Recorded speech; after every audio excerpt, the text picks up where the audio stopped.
Hello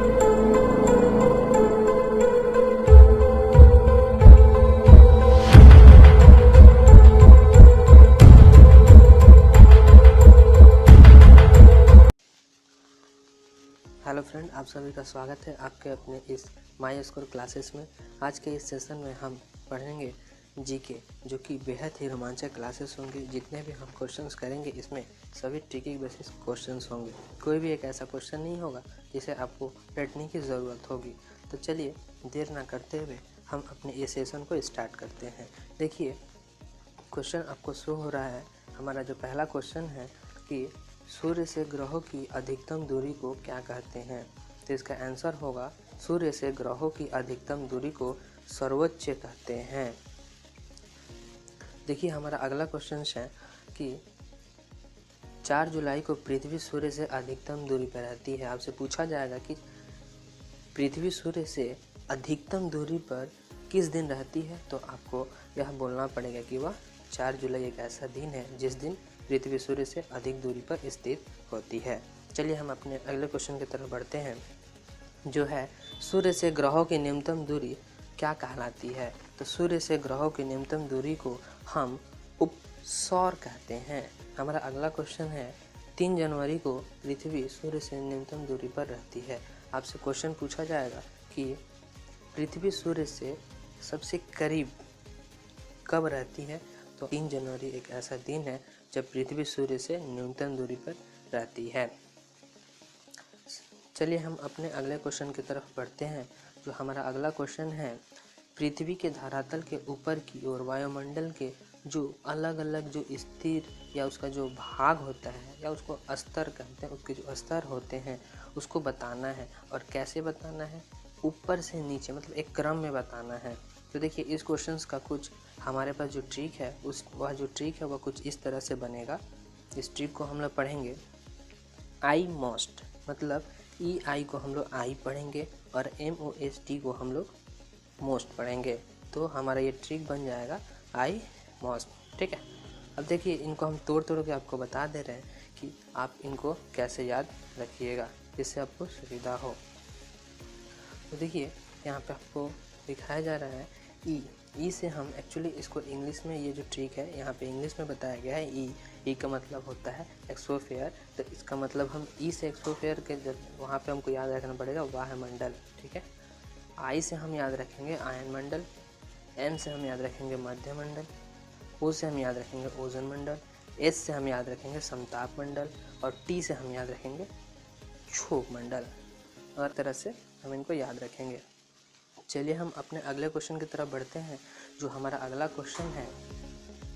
हमारा जो अगला क्वेश्चन आपको दिखाया जा रहा है, 23.5 डिग्री उत्तरी अक्षांश रेखा, इसी को हम बोलते हैं कर्क रेखा भी। ठीक है, तो क्वेश्चन पूछेगा कि 23.5 डिग्री उत्तरी अक्षांश रेखा भारत के लगभग मध्य के किन किन राज्यों से या कितने राज्यों से होकर गुजरती है।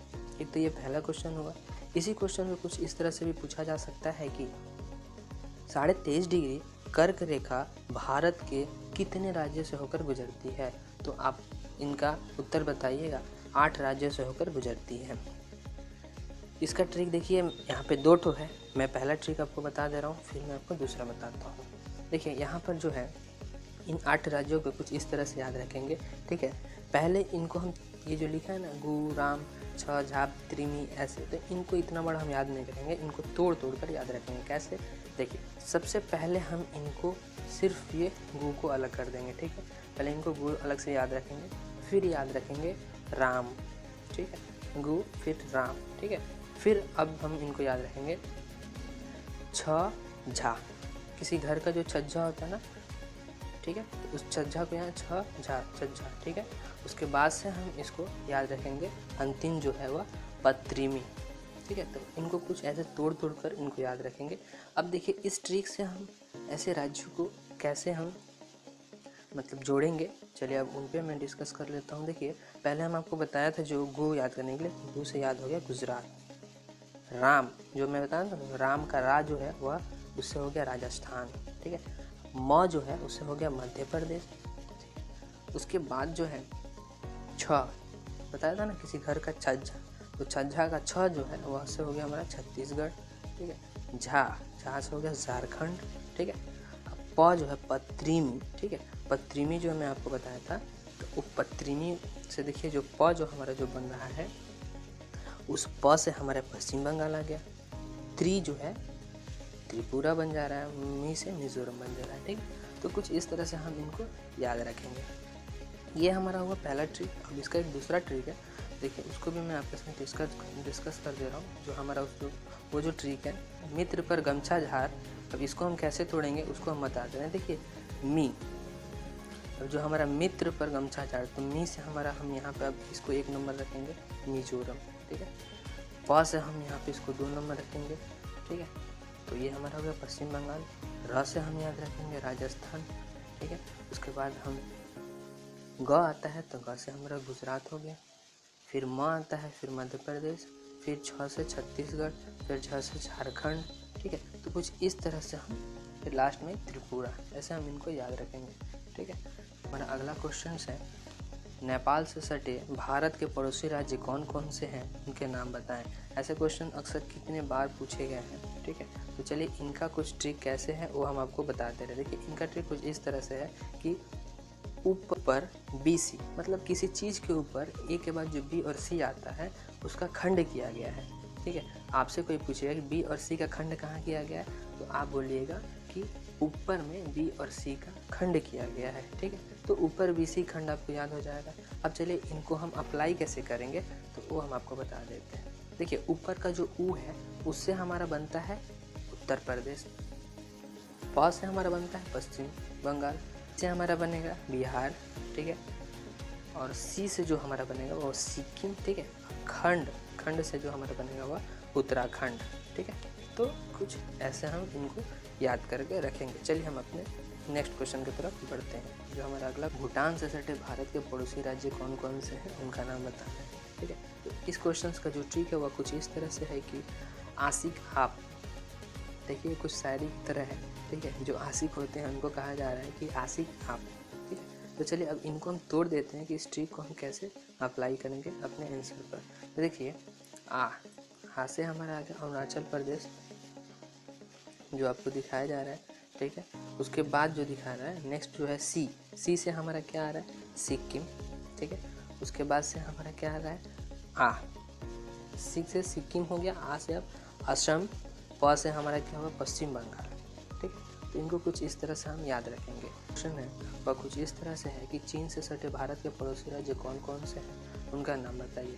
देखिए इस क्वेश्चन का कुछ ट्रिक इस तरह से है कि सीज ही अ उ, सीज ही अ उ। फिर मैं आपको बता देना चाहता हूँ कि आपको इस ट्रिक को एक साथ याद नहीं रखना है, बस तोड़ कर याद रखना है। सीज ही अ उ, ऐसे ही आपको तोड़ कर याद रखना है, जिससे आपको इसके आंसर याद करने में सुविधा और आसानी हो, ठीक है। चलिए अब मैं इनको अप्लाई करता हूँ। देखिए सी का सी जो है वो सिक्किम हो गया, ठीक है। ज हमारा क्या हो गया जम्मू कश्मीर हो गया, ठीक है। फिर ही से हमारा क्या हो गया हिमाचल प्रदेश, फिर अ से हमारा क्या हो गया अरुणाचल प्रदेश, ऊ से उत्तराखंड, ठीक है। तो कुछ इस तरह से इनको हम तोड़ कर अप्लाई करेंगे, ठीक है। चलिए हम अपने अगले क्वेश्चन की तरफ आगे बढ़ते हैं। देखिए हमारा अगला क्वेश्चन है, पाकिस्तान से सटे भारत के पड़ोसी राज्य कौन कौन से हैं। इस क्वेश्चन का जो हमारा ट्रिक है वह कुछ इस तरह से है, इनको याद रखेंगे पंगु राज, ठीक है। कोई राज है मतलब कोई राजा है, ठीक है। उनको सब कोई बोलता है कि ये सिर्फ नाम के लिए राजा है, ऐसे ये मतलब बोलते हैं ना ये उल्लू है, ठीक है। ठीक उसी तरह से ये पंगु राजा है, ठीक है। तो उसको हम याद रखेंगे पंगु राज, ठीक है। चलिए अब इनको अप्लाई करते हैं इस ट्रिक को।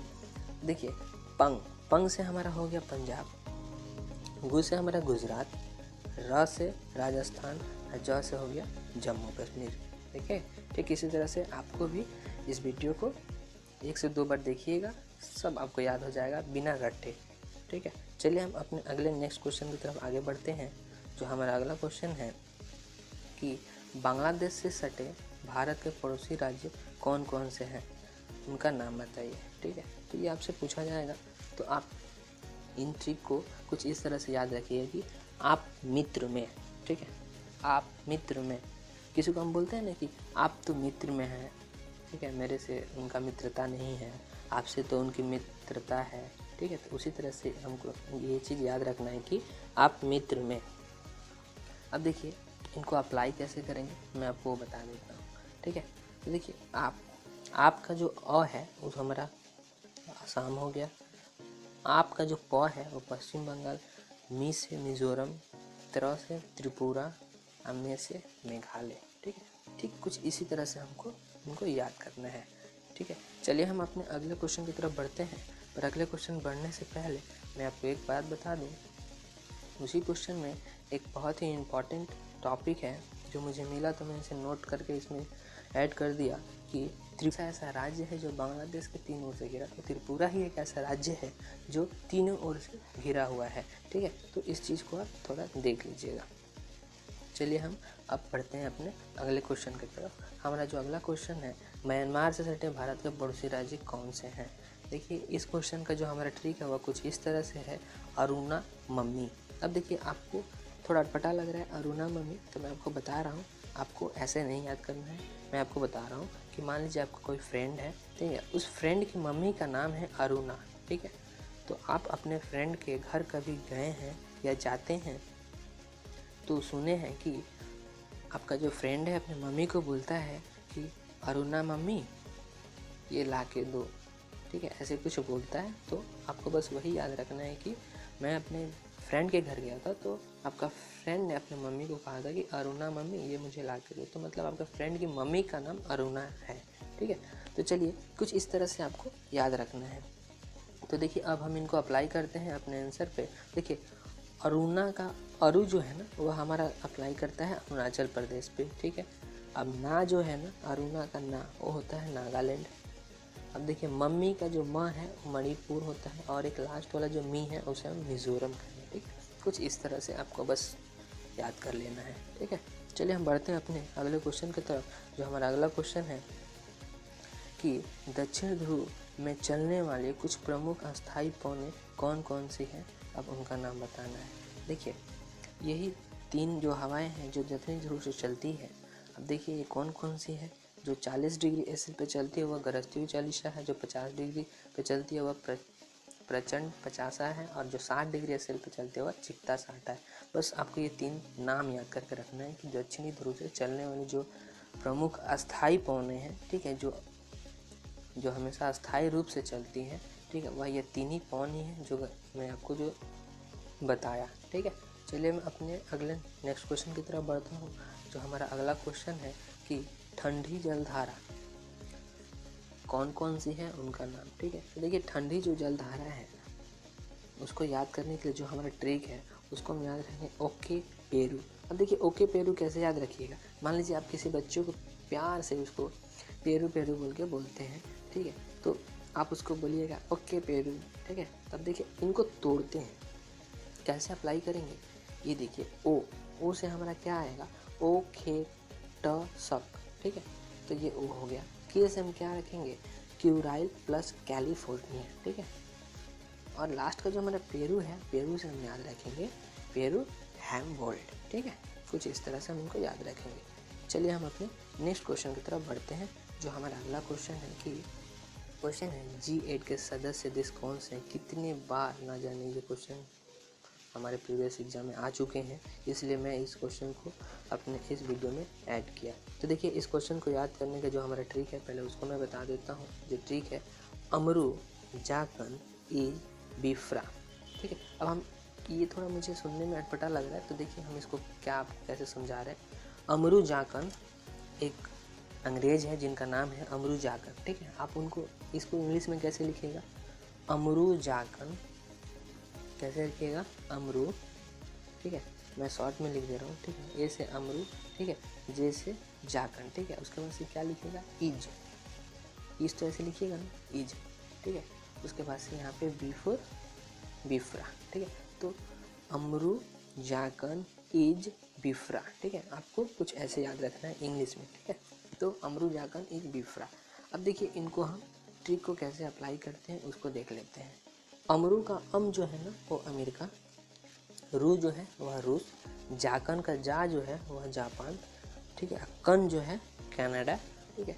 इज का ई जो है वह इटली, जॉ जो है हमारा जर्मनी, और बिफ्रा का बी जो है वह ब्रिटेन, और फ्रा जो है वह फ्रांस। देखिए कितना इजी और कितना आसान है, ठीक है।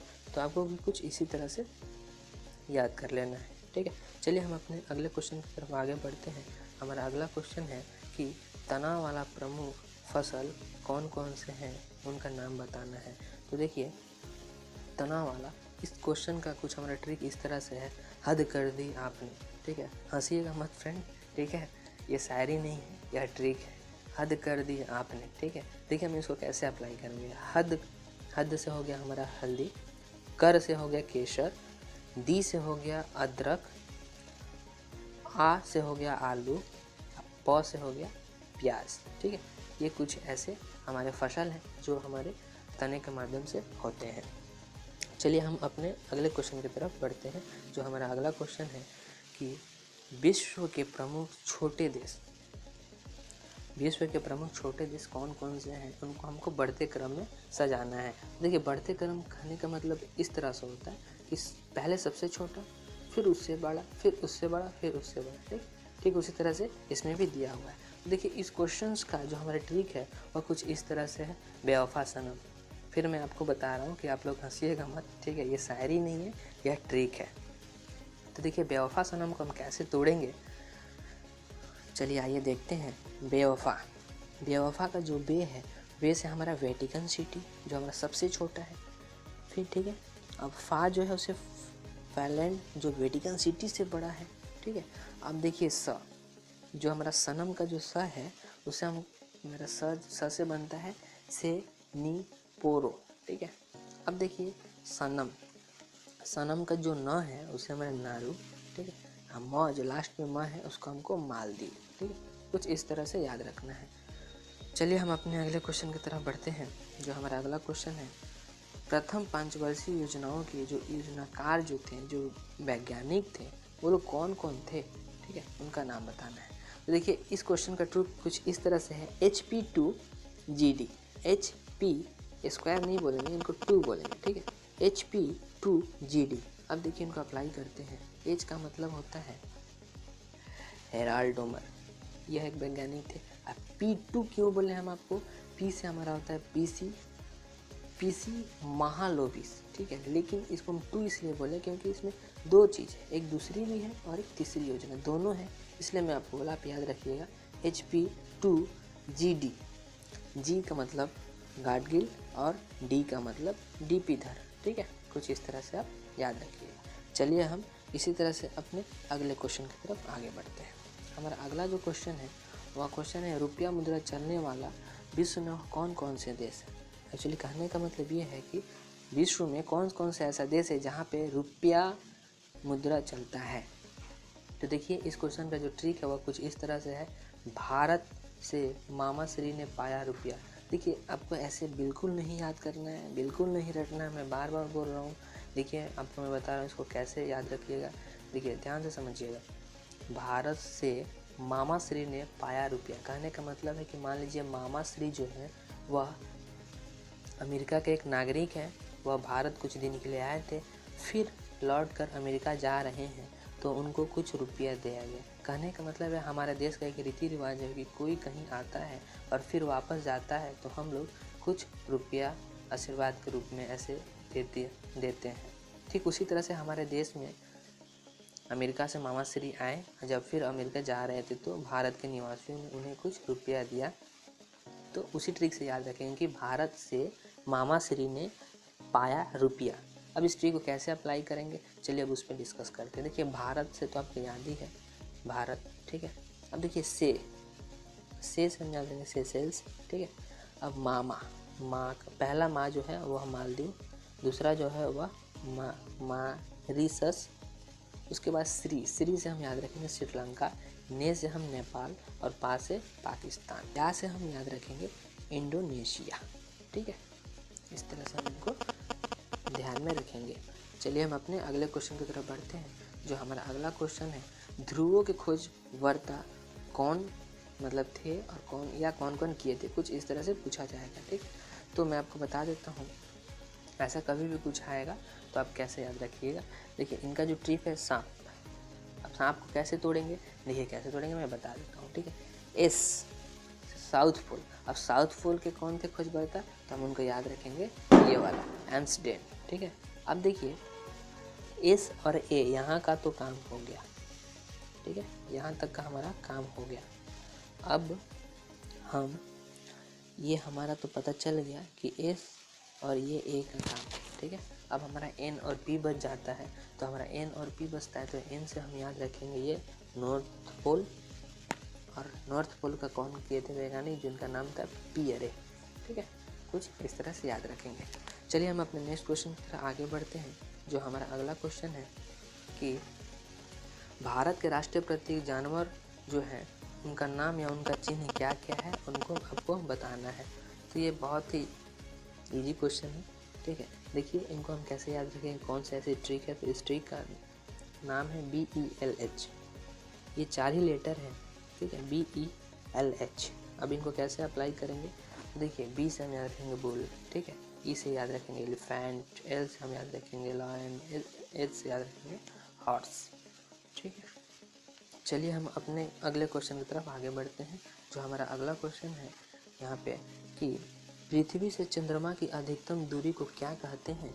अगर ऐसा कुछ आता है कि पृथ्वी से चंद्रमा की अधिकतम, मतलब पृथ्वी और चंद्रमा के बीच में जब दूरी बढ़ती है, जब दोनों का अलगाव होता है, दोनों के बीच में जब झगड़े होते हैं, तब उनकी जब दूरियां जब बढ़ती है तो उस दूरी को हम क्या कहते हैं, याद रखिएगा अपभू, ठीक है। चलिए हम अपने अगले क्वेश्चन की तरफ बढ़ते हैं। जो हमारा अगला क्वेश्चन है कि पृथ्वी से चंद्रमा की न्यूनतम दूरी को क्या कहते हैं। तो फिर मैं आपको बता देना चाहता हूँ कि जब ऐसे क्वेश्चन बोले जाएगा कि जब बीच में इनकी दूरियां अधिक होती है तब उसको हम अपभू कहते हैं, लेकिन जब पृथ्वी से चंद्रमा की जो न्यूनतम दूरी, मतलब जब पृथ्वी और चंद्रमा के बीच में जब मिलान होता है, जब दोस्ती होती है, तब इनके बीच जो दूरियां जो और पास आती है तो उसको हम कहते हैं उपभू, ठीक है, दोनों याद रखिएगा। चलिए हम अपने अगले क्वेश्चन की तरफ आगे बढ़ते हैं। जो हमारा अगला क्वेश्चन है G4 के सदस्य देश कौन कौन से हैं। अब G4 में कौन कौन से देश हैं उनका नाम बताइएगा, ठीक है। तो देखिए G4 के ये 4 ही देश हैं। पहला जो है हमारा वह ब्राज़ील, दूसरा जर्मनी, तीसरा जापान और अंतिम भारत। अच्छा, इनका G4 नाम क्यों पड़ा, G5 क्यों नहीं पड़ा, G6 क्यों नहीं पड़ा, क्योंकि इसमें 4 ही देश है इसलिए G4 के नाम से जाना जाता है। अगर इसमें 5 रहते तो इसका नाम G5 पड़ता, 6 रहते हैं तो इसका नाम G6 पड़ता, ठीक है। चलिए हम अपने अगले क्वेश्चन की तरफ आगे बढ़ते हैं।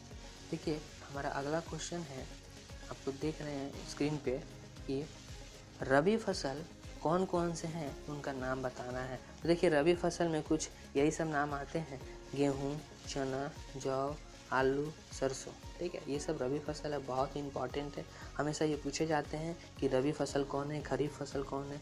आधा से अधिक बच्चे कंफ्यूज हो जाते हैं, रबी वाले फसल में खरीफ का जो आते हैं उनको टिक करके आ जाते हैं, या खरीफ वाले फसल में रबी का टिक करके आ जाते हैं। इसलिए इस क्वेश्चन का मुझे लेना अति आवश्यक लगा, ठीक है, इसलिए मैं समझा देना चाहता हूँ कि रबी फसल ध्यान से याद रखिए, गेहूँ, चना, जौ, आलू, सरसों, ठीक है। अगला हमारा क्वेश्चन है, देखिए अगला क्वेश्चन है कि खरीफ फसल अब कौन कौन से है, ठीक है। अब खरीफ फसल कौन से हैं, चावल, ज्वार, बाजरा, मक्का, तिल, तंबाकू, गन्ना, अरहर, जूट, कपास, मूंगफली, कुछ ये सब जो है वो सब हमारे खरीफ फसल के अंतर्गत आते हैं। इनको अब छोटे छोटे नाम हैं, आप ऐसे भी याद रख सकते हैं। इसकी मुझे नहीं लगा कि ये छोटे छोटे नामों के लिए आपको किसी ट्रिक की ज़रूरत है, क्योंकि ये नॉर्मल सी नाम है जो हम लोग देखते या सुनते आ रहे हैं, ठीक है। चलिए हम अपने अगले क्वेश्चन की तरफ आगे बढ़ते हैं। जो हमारा अगला क्वेश्चन है, भारत के प्रमुख राष्ट्रीय राजमार्ग कौन कौन से हैं। राष्ट्रीय राजमार्ग को हमने इंग्लिश में कहते हैं नेशनल हाईवे, ठीक है। तो इस क्वेश्चन का जो ट्रिक है वह कुछ इस तरह से है, दीपा दिक अमू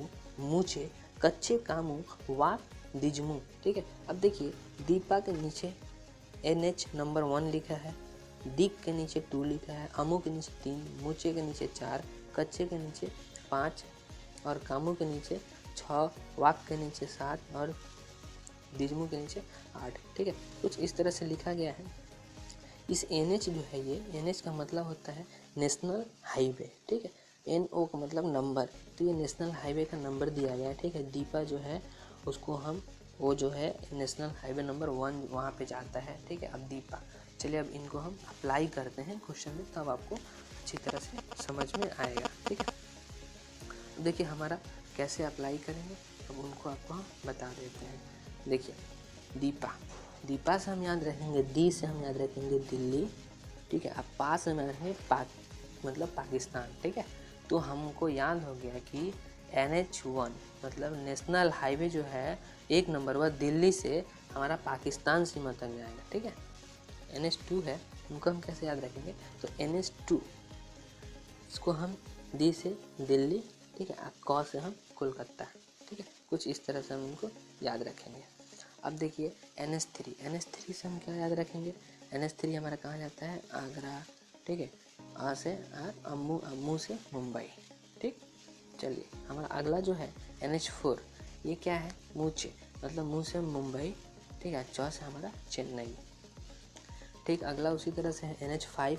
ठीक है, कोची, को से हमारा कोलकाता। ठीक है, चे से चेन्नई।